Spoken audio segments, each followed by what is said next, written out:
Hi! Welcome or welcome back to my channel with another video. And para sa video natin ngayong araw is eto na, finally, matatry ko na rin itong product na to. Ang tagal-tagal ko na itong tinitignan and palagi ko siyang, yung chine-check sa, sa cart ko. Kasi ang tagal-tagal, parang taon na yata na nasa cart ko to and ngayon ko lang talaga siya binili kasi medyo namamahalan tayo ng very light.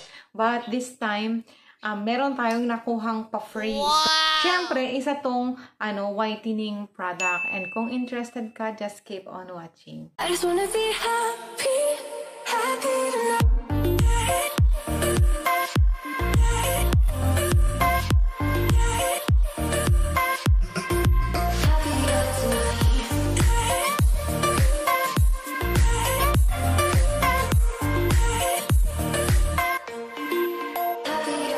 Tinutukoy ko na product. Matagal ko talaga to na pinag-isipan kung bibilhin ko ba siya or hindi. Kung magiging worth it ba siya or hindi. Kasi nakita ko tong yung may-ari nito is nakita ko sa ibang brand before. Dahil sa kanya nakilala ko yung yung isang soap, whitening soap dati, yung kulay black yung packaging. If matagal na kayo na nanonood sa channel ko, yes, nakita nyo na yun. Ilang beses ko din yun na ginawa ng video. And this time, ito na, sarili niya ng brand yung ini-endorse niya. Wow! Ito po yung, tadan! Ayan. Bali, 6 ito. And yung isa is in-open ko na. Siyempre, yung pag-open ko, yung paggamit ko doon is kinat ko sa half. Ayan. And sinave ko yung half. So, mamaya papakita ko sa inyo kung ano na yung itsura nung medyo dugyot na. But, ang tagal niyang matunaw. Yung isang ganito, ang tagal niyang matunaw. Kalahati pa lang ako. Hindi pa siya, hindi pa natutunaw yung kalahati. So, itong isang ganito is 70 grams siya. And, ito po ay yung soap na W&C Natural Flawless Skin Cola Papaya with Niacinamide and Glutathione.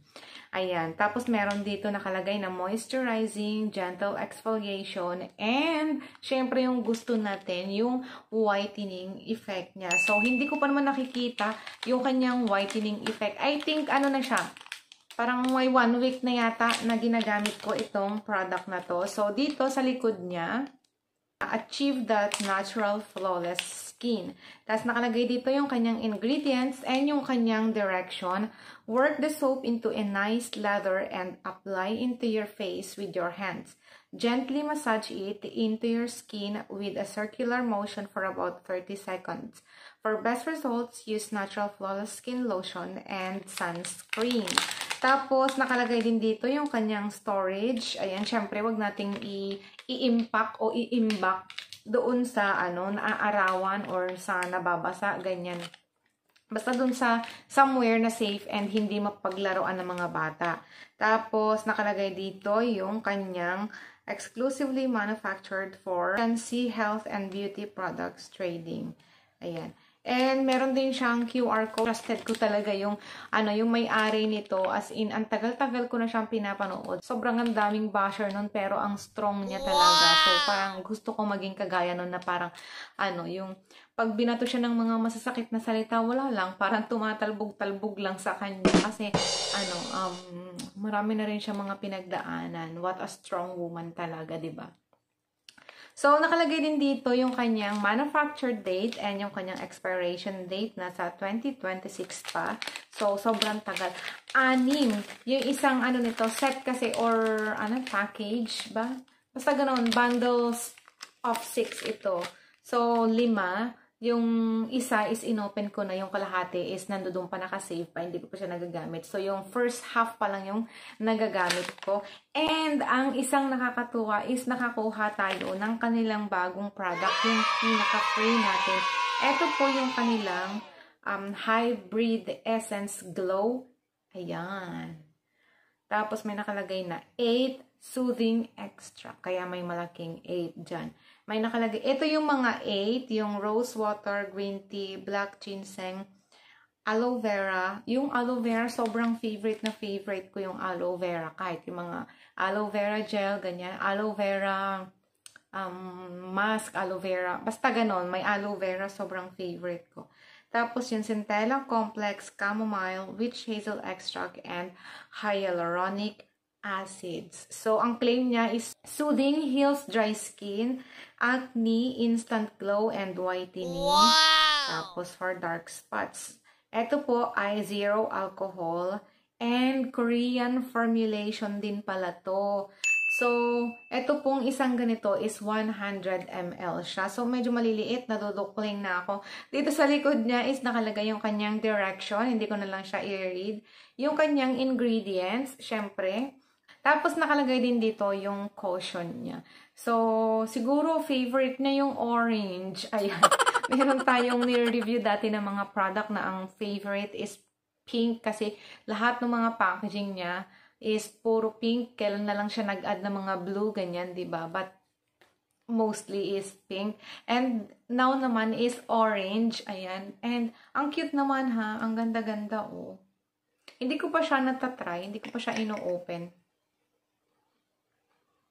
Amoy papayang hinog. Amoy papayang hinog na mabango, yung ganun, parang may pabango na halo yung papayang hinog, yung ganun yung amoy niya. So, tapos ito, yung experience ko, i-share ko na sa inyo kasi since 1 week na naman ako na gumagamit nito. Alam nyo, hindi siya nakaka-dry. Ito lang yata yung nagamit ko na whitening soap na hindi siya nakaka-dry. Nakukuha ko nga na hindi mag-lotion after dito. Wow! Kasi pag minsan mainit, pag umuulan, malamig, ayan, syempre naglo-lotion ako. Kasi pag hindi naman ako naglo-lotion pagka malamig, ang kati-kati ng skin ko, sobra ganun. Nangangati, nagpapantal-pantal, ganyan. Pero pagka yung mainit, yung tik-tik ang araw, medyo hindi ako naglo-lotion, iniiwas-iwasan ko yun talaga. Kasi nga sobrang lagkit. And sobra ako namamawis. Eto talaga yung whitening soap na na-try ko na never kong naramdaman na yung parang banat na banat yung skin mo. Wow! Lalo na sa mukha kasi ito ginagamit ko din to sa face ko eh. Ano siya yung pagka ginamit mo siya sa mukha is parang hindi ka gumamit ng ng whitening soap sa face mo, moisturize pa rin yung skin mo. Hindi niya yung as in nagagawang, as in kailangan mo na kaagad-agad maglagay ng ng moisturizer after mo magkilamos. Ito hindi.